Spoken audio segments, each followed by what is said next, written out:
Quickly B J ಪಿಯವ್ರದ್ದು ಬಸನಗೌಡ ಪಾಟೀಲ್ ಯತ್ನಾಳ್ರಿಗೆ ಎರಡನೇ ನೋಟಿಸ್ ಕೊಡಲಾಗಿದೆ. ನೋಟಿಸಿನ ಕಾಪಿ ನಮಗೆ ಕೈಗೆ ಸಿಗೋ ತನಕ ನಮಗೂ ನಂಬಿಕೆ ಇರಲಿಲ್ಲ. ಕೈಗೆ ಸಿಕ್ಕ ಮೇಲೆ ನಾವು ನೋಡಿದ್ವಿ, ನಿಮಗೂ ತೋರಿಸಿದ್ವಿ. ಹೌದು, ಕೊಡಲಾಗಿದೆ ಎರಡನೇ ನೋಟಿಸು. ಯತ್ನಾಳ್ರನ್ನ ಕೇಳಿದರೆ ನನಗಿನ್ನೂ ತಲುಪೇ ಇಲ್ಲ ಅದು ಅಂತಾರೆ. ಬಂದೇ ಇಲ್ಲ ನನಗಿನ್ನೂ, ಅಧಿಕೃತವಾಗಿ ನನಗೆ ಆ ಕಾಪಿ ಬಂದಿಲ್ಲ. ಆಯ್ತು, ಇವತ್ತೋ ನಾಳೆನೋ ಬಂದರೆ ಆ ನೋಟಿಸ್ನಲ್ಲಿ 72 ಗಂಟೆ ಒಳಗೆ ಉತ್ತರ ಕೊಡಬೇಕು ಅಂತಿದೆ. 72 ಗಂಟೆ ಇವತ್ತಿಗೆ ಮುಗೀತು. ಯಾಕಂದರೆ 3 ದಿನದ ಹಿಂದೆ ಕೊಡಲಾದ ನೋಟಿಸ್ ಅದು. 72 ಗಂಟೆ ಇವತ್ತಿಗೆ ಮುಗೀತು. ನೋಟಿಸ್ ತಲುಪಿ 72 ಗಂಟೆಗಳ ನಂತರ ಅಂತಿರೋದು. ನೋಟಿಸ್ ನಾಳೆ ತಲುಪಿದರೆ ನಾಳೆಯಿಂದ ಕೌಂಟ್ ಶುರುವಾಗುತ್ತೆ, ನಾಡಿದ್ದು ತಲುಪಿದರೆ ನಾಡಿದ್ದಿನಿಂದ ಕೌಂಟ್ ಶುರುವಾಗುತ್ತೆ.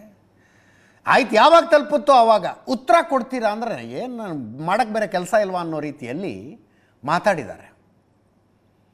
ಇವತ್ತು ಕನ್ನಡಪ್ರಭ ಫ್ರಂಟ್ ಪೇಜ್ನ ಸುದ್ದಿ ಇದು. ಕ್ಯಾಮ್ರಾದ ಎದುರಿಗಲ್ಲ, ಇದು ಪತ್ರಿಕೆಗಳ ಎದುರಿಗೆ ಮಾತಾಡಿದ್ದು. ನನಗೆ 100 ನೋಟಿಸ್ ಬರ್ತಾವ್ರಿ, ಬರೋ ನೋಟಿಸ್ಗೆಲ್ಲ ಉತ್ತರ ಕೊಡೋದಕ್ಕಾಗೋದಿಲ್ಲ ಅಂತ ಯತ್ನಾಳ್ರು ಹೇಳಿದ್ರಂತೆ ಪೇಪರ್ ರಿಪೋರ್ಟರ್ಗಳ ಮುಂದೆ.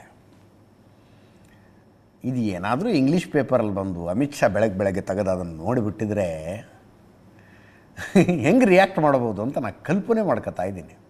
ಯತ್ನಾಳ್ರ ಹೇಳಿಕೆಯನ್ನು ಪತ್ರಿಕೆಗಳಲ್ಲಿ ನೋಡೋಣಪ್ಪ. ಇಂಥವಕ್ಕೆಲ್ಲ ಹೆದರ ಮಗ ಅಲ್ಲ ನಾನು.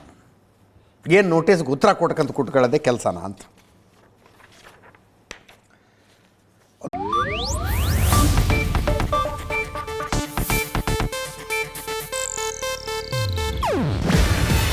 ಇದು ಏಷ್ಯಾನೆಟ್ ನ್ಯೂಸ್ ನೆಟ್ವರ್ಕ್ ಪ್ರಸ್ತುತಿ.